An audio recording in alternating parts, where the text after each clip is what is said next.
So I found another interesting nugget. I am scrolling through articles and I find one by Zero Hedge where an independent journalist found out through IRS documents and other reports that there is $2 billion being funneled into leftist NGOs from Europe. So non-government organizations from Europe are funneling $2 billion in total to the non-government organizations, leftist non-government organizations here in the United States. Now, I talked already about a color revolution, and that's something that our government has done. Our CIA has done this quite a bit, where they create a bunch of chaos. They are embedded with the opposition. They create a lot of chaos. The government then responds to the chaos, and then our government pays media to spin all these reports about how tyrannical the government is and get more and more support to build up to overthrow that government. This is what happened in Ukraine in 2014. This happened in Georgia, I think, in 2004 or 2006. And it's happened in a lot of other places. It happened in 1954 in Iran, 1953 in Guatemala, etc.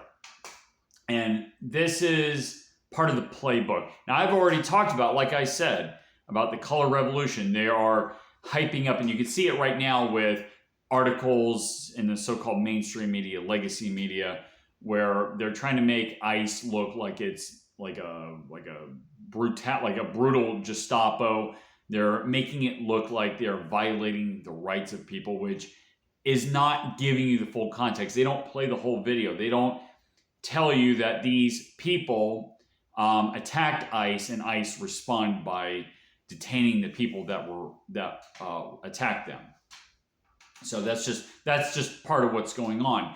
But interestingly, now obviously these are globalists, but the money is coming from Denmark, the UK, and Switzerland.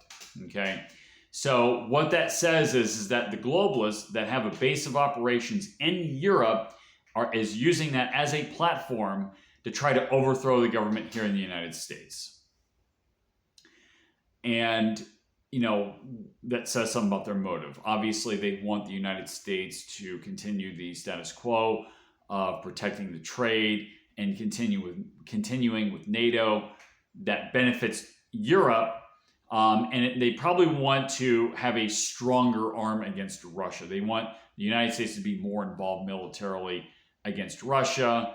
In other words, it's the European version of globalism, given where the money is coming from. In response, the Trump administration needs to be very careful.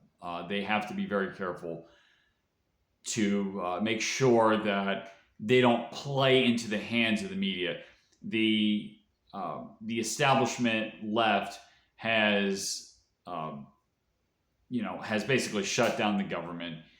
Like I said already, they're putting out these stories that ICE is some tyrannical organization, and they're trying to create a situation where Trump might over-respond. So Trump's got to be very, very careful and kind of stay a step ahead of him too at the same time. So just to be aware that there is money coming from overseas that's doing this. So that just gives you an idea. But what's happening here, as I'm sure my audience already knows, it's not of this country. It's not Americans, right? This is like an international group. It's a group that is not at all part of this country that's trying to overthrow this country right now.